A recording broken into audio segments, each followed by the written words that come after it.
ওং স্থাপকায় চ ধর্মস্য সর্বধর্মস্বরূপিণে অবতার বরিষ্ঠায় রামকৃষ্ণায় তে নমঃ। জননীং শারদাং দেবীং রামকৃষ্ণং জগদ্গুরুং পাদপদ্মে তয়োশ্রিত্বা প্রণমামি মুহুর্মুহুঃ। নমো শ্রীজ্যোতিরাজায় বিবেকানন্দশূরায় সচ্চিৎ সুখস্বরূপায় স্বামিনে তাপহারিণে। ঠাকুর, মা ও স্বামীজির চরণে শতকোটি প্রণাম জানিয়ে শুরু করছি অচিন্ত্য কুমার সেনগুপ্তের পরম পুরুষ শ্রী শ্রী রামকৃষ্ণের প্রথম খণ্ডের ১৩তম দিনের পাঠ। সীমা ছেড়ে চলে এসেছে সে অসীমায়। মাটির উপরকার বাধা ধরা লাইন ফেলা রাস্তা ছেড়ে সে চলে এসেছে আকাশের অনাবৃতিতে।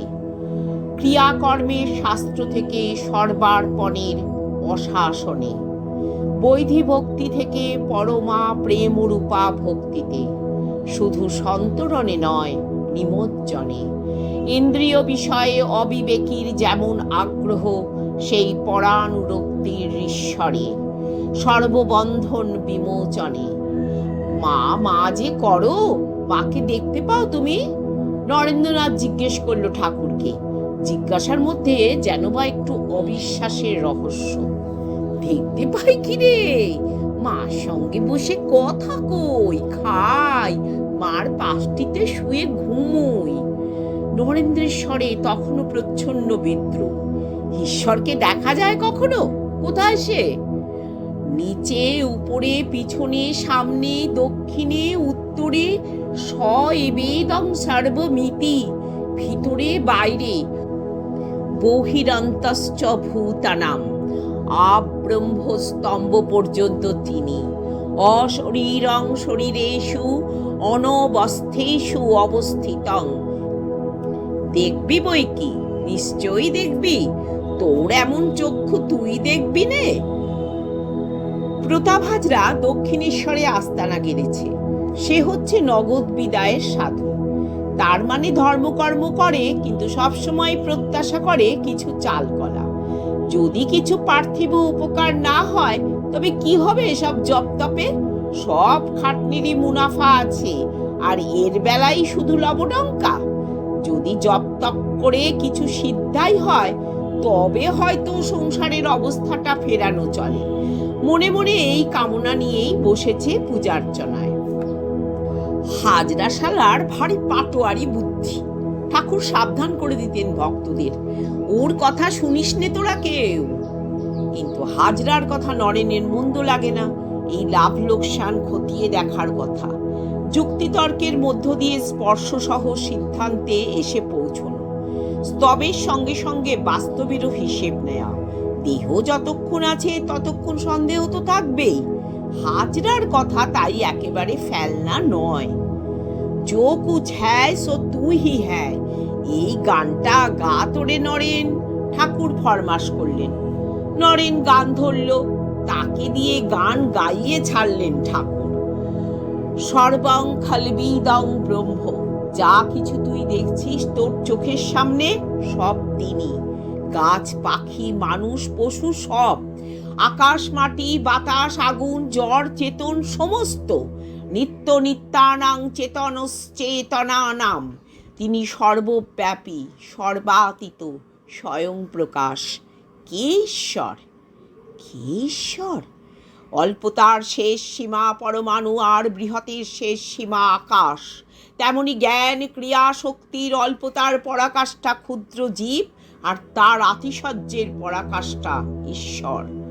সহজ করে বলুন। সহজ করে বলবো? ঈশ্বরকে তাই জানতে চেয়েছিস? সহজ করেই বলি, তত্ত্বমসি, অর্থাৎ তুই সেই। হাসতে লাগলেন ঠাকুর। তবু সংশয় যায় না নরেনের।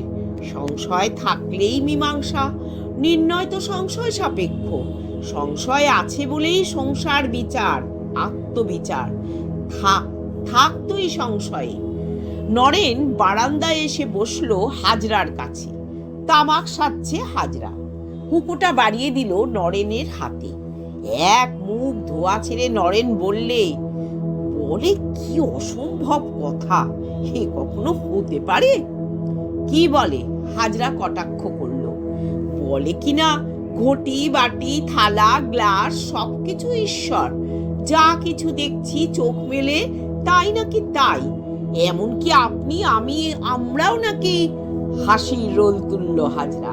পাগল আর কাকে বলে? সে ব্যঙ্গের হাসিতে নরেনও যোগ দিলে। ঘরের মধ্যে ঠাকুরের তখনও অর্ধবাহ্য দশা।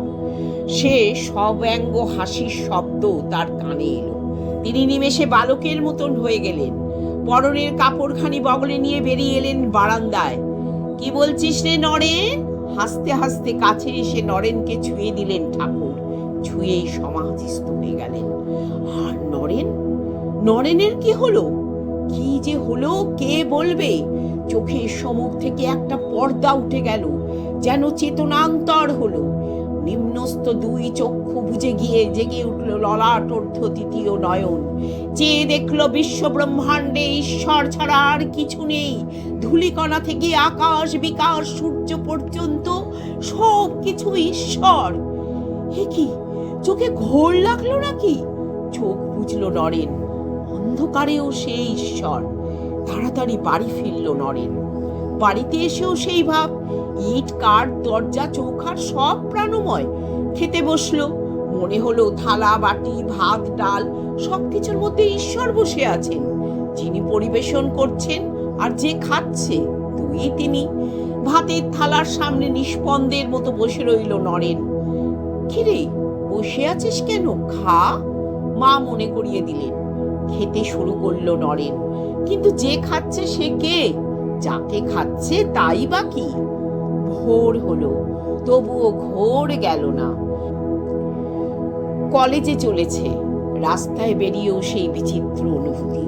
সর্বানন্দ প্রদাতা ঈশ্বর সমস্ত কিছুর মধ্যে জাগ্রত হয়ে আছেন। প্রায় গায়ের উপর গাড়ি এসে পড়ছে, তবু সরবার প্রবৃত্তি হয় না। মনে হয় গাড়িও যা সেও তাই, দুই ঈশ্বরপূর্ণ। বিকেলে হেদর ধারে বেড়াতে বেরিয়ে লোহার রেলিং এ মাথা ঠুকছে নরেন। বল, তুই কে? তুই কি ঈশ্বর? কোথাও কি রন্ধ্র নেই, অন্ত নেই? জাগরণে যে আছে সে কি স্বপ্নেও আছে? সুষুপ্তিতেও কি সেই? আর সব কিছুর অন্তরালেও কি সেই এক অখণ্ড স্বরূপ? সব সেই এক। সাপ চুপ করে কুণ্ডলি পাকিয়ে থাকলেও সাপ, আবার তির্যক গতি হয়ে এঁকে বেঁকে চললেও সাপ। নিত্যেও যিনি, লীলায়ও তিনি, সব একাকার। শুধু ঈশ্বর দেখছি এ হলেই চলবে না, তাকে ঘরে আনতে হবে, তার সঙ্গে আলাপ করতে হবে। রাজাকে তো অনেকেই দেখে পথে দাঁড়িয়ে, কিন্তু বাড়িতে এনে খাওয়াতে দাওয়াতে পারে দু একজন। নরেন আকুল হয়ে উঠল। আমি কি পথে দাঁড়িয়ে রাজা দেখব? আমি কি তাকে টেনে আনতে পারবো না ঘরের মধ্যে? গদাধরের সমস্ত শরীরে ভীষণ জ্বালা। প্রায় 6 মাস ধরে ভুগছে। নানান ধরনের কবরেজি তৈল এনে দিল হৃদয়। গায়ে মাথায় মাখিয়ে দিলে কিছুতেই কিছু হলো না।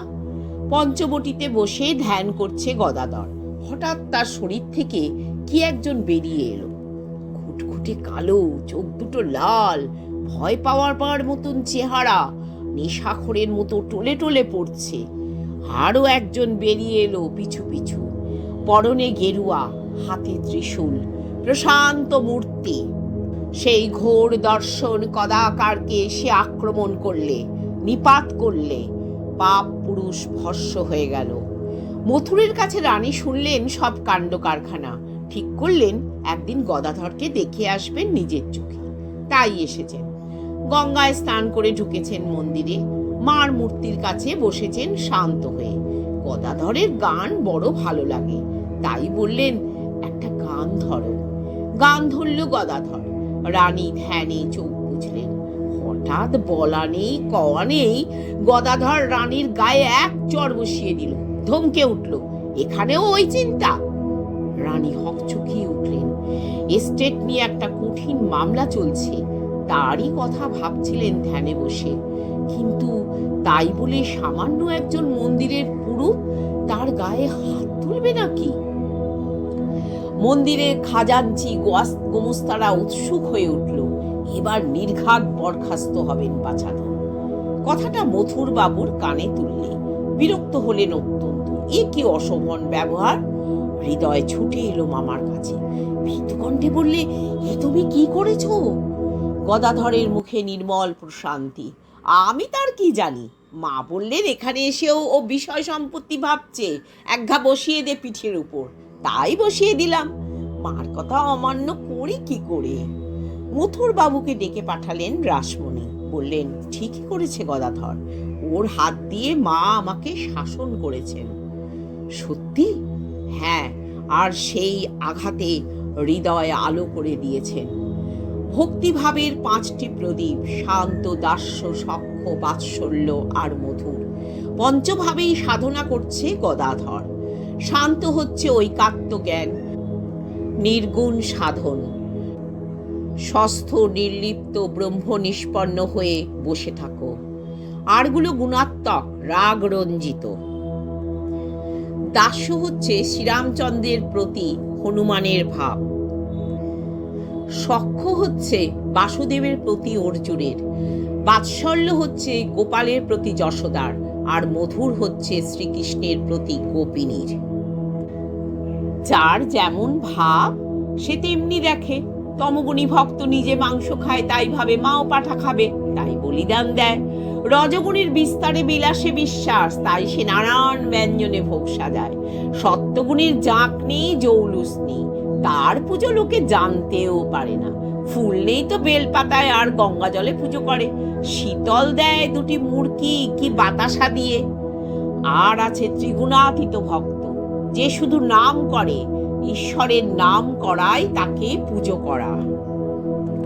শান্ত হচ্ছে ঋষিদের ভাব, সানন্দ ভাবে পরিতুষ্ট, ভিক্ষান্ন মাত্রে খুশি। ছেঁড়া কাথাই যেন লক্ষ্মীর ঐশ্বর্য। শুধু মূল তরুতে আশ্রয়, শুধু আদি নিয়ে আছে, অন্ত মধ্যের ধার ধারে না। অহর্নিশং ব্রহ্মণী যে রমন্ত, সেই যোগীর ভাব। আর দাস্য হচ্ছে বলবানের ভাব। রামের কাজ করছে হনুমান, শত সিংহের শক্তি তার শরীরে। কে অত বাজবিচার করে? গোটা গন্ধমাদনী নিয়ে এলো। তারকা এসে হনুমান বললে, আমি সীতারাম দেখব। শ্রীকৃষ্ণ বললেন, এখানে সীতা পাবে কোথায়? তা জানি না, তুমি যখন আছো তখন সীতাকেও চাই। শ্রীকৃষ্ণ তখন রুক্মিণীকে বললেন, তুমি সীতা হয়ে বসো, তা না হলে হনুমানের কাছে রক্ষে নেই। সীতার পাতাল প্রবেশের সময় এমন অবস্থা, রামকেই প্রায় মারতে যায়। হনুমান দেহসুখ কিছুই চায় না, শুধু ঈশ্বরকে চায়। স্ফটিক স্তম্ভ থেকে ব্রহ্মাস্ত্র নিয়ে পালাচ্ছে।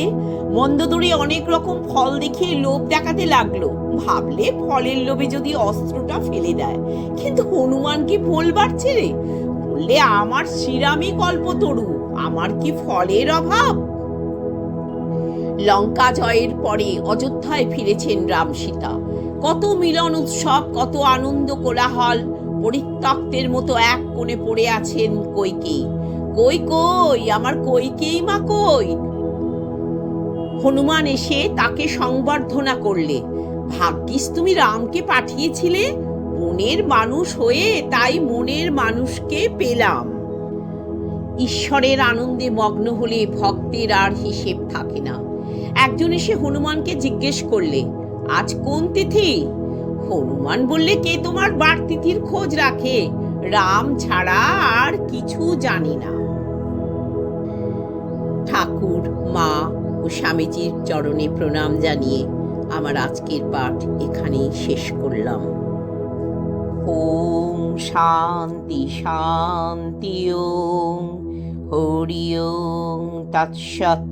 শ্রীরামকৃষ্ণ প্রণমস্তু।